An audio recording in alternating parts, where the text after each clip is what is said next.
আসসালামু আলাইকুম।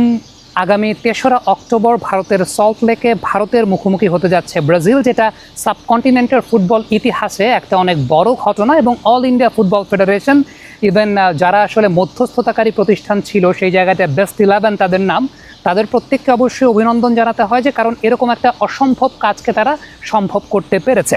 তবে ভারতীয় বিভিন্ন সংবাদ মাধ্যমের খবর যে এরই মধ্যে ব্যক্তিগত জায়গা থেকে বাংলাদেশের তরফ থেকেও এরকম একটা অ্যাপ্রোচ করা হয়েছিল। শুধুমাত্র বাংলাদেশ না, বাংলাদেশ, সিঙ্গাপুর এবং কাতার, তিনটা দেশের তরফ থেকেও কিন্তু ব্রাজিলের কাছে এরকমভাবে কনভিন্স করার জন্য প্রস্তাবনা দেওয়া হয়েছিল এবং বেশ লুক্রেটিভ ডিলও তাদেরকে অফার দেওয়া হয়েছিল। বাট আলটিমেটলি ব্রাজিল সেই জায়গাটা শুধুমাত্র ইন্ডিয়ার সঙ্গেই ম্যাচটা খেলছে। এর পেছনে কারণ হিসেবে যেমনটা ইন্ডিয়ান বিভিন্ন সংবাদ মাধ্যমে দেখা যাচ্ছে তা হচ্ছে যে এটা তো ব্রাজিলের আসলে ওশেনিয়া এবং এশিয়া সফর ছিল, যেখানে দুইটা ম্যাচ তারা অস্ট্রেলিয়ার সঙ্গে খেলবে 25 এবং 29 তারিখ।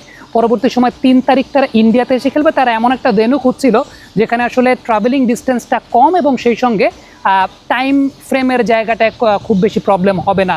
এবং একটা ম্যাচই তারা খেলবে এই কারণে, কারণ প্লেয়ারদের রিকভারি একদম ব্যাক টু ব্যাক 3টার বেশি ম্যাচ যদি তারা খেলে ফেলে, সেক্ষেত্রে প্লেয়ারদের রিকভারি থেকে শুরু করে ইনজুরিতে পড়ার একটা চান্সের ব্যাপার থাকে। সো সব কিছু মিলিয়ে এশিয়াতে তারা একটা ম্যাচ খেলার ব্যাপারে আগ্রহ প্রকাশ করেছে এবং তাদের কাছে ইন্ডিয়ার ডিলটা অনেক বেশি মাত্রায় পছন্দ হয়েছে।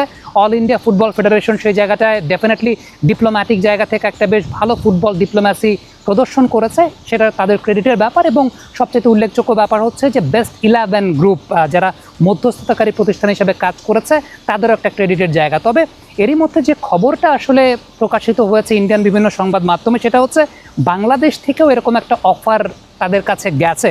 তবে সেটা বাংলাদেশ ফুটবল ফেডারেশন থেকে আনুষ্ঠানিক কোনো অফার তাদের কাছে যায় নাই।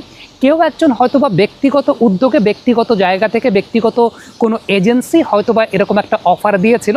এবং যেমনটা আসলে অ্যাকর্ডিং টু ডিফারেন্ট সোর্সেস বা ইন্ডিয়ান সংবাদ মাধ্যমের বিভিন্ন সোর্স মারফত যে বিষয়টা জানা যায়, সেটা হচ্ছে ইন্ডিয়া সেই জায়গাটা ব্রাজিলকে লুক্রেটিভ কিছু ডিলও নাকি দেওয়া হয়েছিল।